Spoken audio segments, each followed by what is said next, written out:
growth-க்கான mind செட்டை நம்ம உருவாக்கிட்டே இருக்கோம் அப்படின்னா நம்மளுடைய திறன் அதிகமாயிட்டே இருக்கும். இந்த growth-க்கான மைண்ட் செட் இருக்கிறவங்க சேலஞ்ச் எல்லாம் பற்றி கவலைப்படாமல் அதை ஓவர் கம் பண்ணுறது எப்படி அப்படிங்கிறதுல தெளிவாக இருப்பாங்க. ஃபெயிலியர் வருதா, இதில் எனக்கு என்ன லேர்னிங் அப்படிங்கிறதுல தான் ஃபோக்கஸாக இருப்பாங்க. அச்சீவ் பண்ணிட்டு போயிட்டே இருப்பாங்க. வெற்றிகள் அவங்களுக்கு தொடர்ச்சியாக இருந்துகிட்டே இருக்கும். இந்த growth-க்கான மைண்ட் செட்டை க்ரியேட் பண்ணுறதுக்கு ஃபஸ்ட்டு செல்ஃப் அவேர்னஸ் அப்படிங்கிறது இம்பார்ட்டன்ட். ஓப்பன் மைண்டடாக எல்லா விஷயத்தையுமே பார்க்க தெரியணும். பின்னடைவை பற்றி யோசிக்கவே கூடாது. முன்னேறி செல்வதற்கு என்ன செய்யணும் அப்படிங்கிறதுல தெளிவாக இருக்கணும்.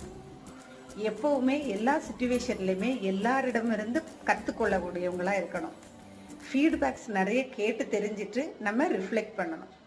நம்மளை சுற்றி பாசிட்டிவிட்டி மட்டும்தான் இருக்கணும். நெகட்டிவிட்டியை கட் பண்ணிடலாம். இது மூலமாக growth-க்கான மைண்ட் செட்டை ஸ்ட்ராங்காக க்ரியேட் பண்ணி நம்மளுடைய எபிலிட்டியை இன்க்ரீஸ் பண்ணிக்கலாம். உங்களுடைய கமெண்ட்ஸை